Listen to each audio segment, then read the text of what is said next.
It's a pleasure to have you again to watch this video, and thank you so much for considering to be a part of me. I have very many interesting videos that I'll be sharing with you.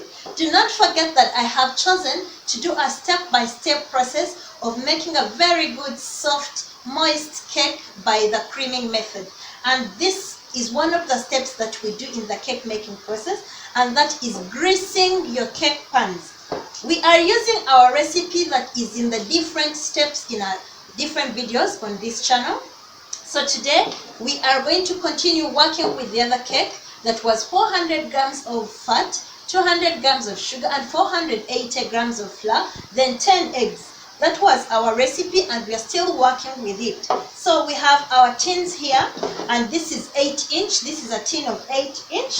When we are preparing it, we are greasing it to see that our cake does not burn, such that our cake can easily get out of this tin.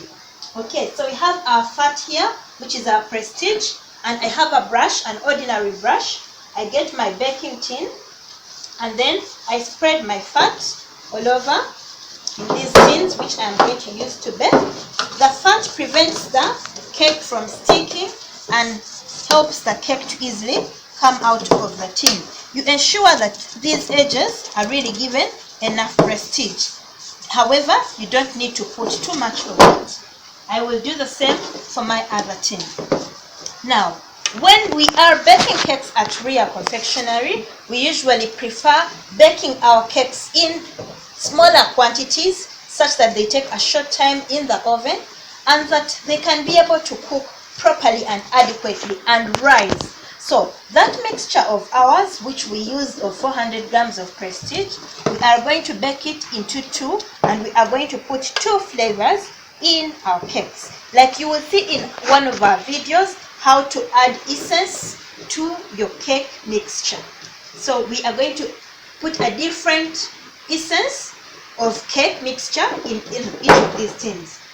Another beautiful thing that I do after putting the Prestige, I usually sprinkle a little flour. The flour helps my cake to come out with a good shape, and this is what I usually do after putting.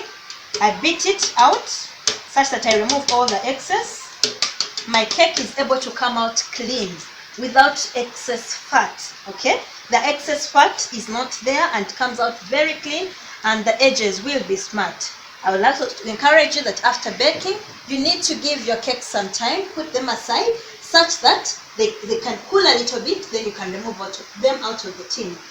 The reason you give them time when you have finished baking is to see that these edges, if they had hardened, if you give your cake some time, the edges of the cake will stay soft.